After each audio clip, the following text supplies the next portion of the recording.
കുറച്ച് ദിവസങ്ങൾക്ക് മുമ്പുണ്ടെങ്കിൽ നാജില ഒരു വീഡിയോ ഇട്ടിട്ടുണ്ടായിരുന്നു. ഇത് കണക്ക് തൻ്റെ ഭർത്താവ് ഉപേക്ഷിച്ചിട്ട് പോയി, കുട്ടിയൊക്കെ ഒന്ന് കാണാൻ പോലും പറ്റുന്നില്ല എന്നുള്ള രീതിയിലൊക്കെ ആയിരുന്നു. ഭയങ്കര ഇമോഷണൽ ആയിട്ടുള്ള ഒരു വീഡിയോ ആയിരുന്നു. ഇത് കണ്ടപ്പോൾ ഉണ്ട് എന്ത് പറ്റിയെന്നുള്ളൊരു കാര്യം ആൾക്കാർക്ക് മനസ്സിലായില്ല. എന്തായിരുന്നാലും ഇവർ തമ്മിൽ ഒന്നിച്ച് പോവില്ല എന്നുള്ളത് ഒരുപാട് പേർക്ക് ഡൗട്ട് ഉണ്ടായിരുന്നു. അങ്ങനെ ഇരിക്കുന്ന സമയത്താണ് അങ്ങനത്തെ ഉള്ളൊരു വീഡിയോ ആയിട്ട് നാജില വന്ന് ഭയങ്കര ഇമോഷണലൊക്കെ ആയിരുന്നു.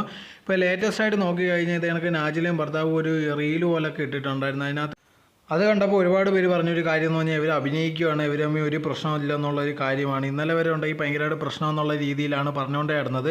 ഇപ്പോൾ നോർമലാണ്. നമ്മളിങ്ങനെ നോക്കിക്കഴിഞ്ഞാൽ സോഷ്യൽ മീഡിയ ഭയങ്കര ഫേമസ് ആയിട്ടുള്ള ആൾക്കാർ കപ്പിൾസും ആയിക്കോട്ടെ ഇതേ കണക്ക് കുറച്ച് കഴിയുമ്പോഴത്തേക്ക് അടിയുക അങ്ങനെ എങ്ങനെയാണെന്നും പറഞ്ഞ് വീഡിയോസൊക്കെ ഇടും. അത് കഴിയുമ്പോൾ കുറച്ച് ദിവസം കഴിയുമ്പോഴത്തേക്ക് അവർ ഒന്നിച്ച് എല്ലാ തെറ്റിദ്ധാരണയും മാറി എന്ന് പറഞ്ഞുള്ള രീതിയിൽ ഒരു വീഡിയോ ആയിട്ടൊക്കെ വരുന്നത് നമ്മൾ ഒരുപാട് കണ്ടതാണ്. അതേപോലെ തന്നെയാണ് ഇത്. നേരത്തെ ഉണ്ട് ഇത് കണക്ക് നാജില പറയുന്നുണ്ടായിരുന്നു എന്നെ ഇങ്ങനെ ഉപേക്ഷിച്ചിട്ട് പോകുമെന്ന് വിചാരിച്ചില്ല. ഇപ്പം ഭർത്താവിൻ്റെ ഫാമിലി മാത്രമേ സപ്പോർട്ടുള്ളൂ, ഭർത്താവ് നോക്കുന്നില്ല അങ്ങനെ എങ്ങനെയാണെന്നുള്ള രീതിയിലൊക്കെ പല കാര്യങ്ങളും പറഞ്ഞിട്ടുണ്ടായിരുന്നു. അതിന് ശേഷം ഉണ്ട് ഇപ്പോൾ പെട്ടെന്ന് വന്നിട്ടുണ്ട് ഞങ്ങൾ തമ്മിൽ ഒരു കുഴപ്പമില്ല, അതിനെപ്പറ്റി സംസാരിക്കുന്ന പോലും ഒരു സാധാ രീതിയിൽ നമുക്ക് കടയിൽ പോകാം അവിടെ പോകാമെന്നുള്ള രീതിയിൽ മാത്രം സംസാരിച്ചിട്ട് റീലിട്ടുകൊണ്ടേ ഇരിക്കുകയാണ്. ഇതുകൊണ്ട് ഈ ആൾക്കാരുടെ ഭയങ്കരമായിട്ട് അറ്റൻഷൻ കിട്ടാനും അതോടെ തന്നെ ചാനലിൻ്റെ വ്യൂസൊക്കെ കൂട്ടാൻ വേണ്ടി ശ്രമിക്കുന്ന കുറച്ച് കാര്യങ്ങളാണ്, അതല്ലാതെ വേറെ ഇല്ല. ഇതേപോലെ ഒരുപാട് ആൾക്കാരുണ്ട്.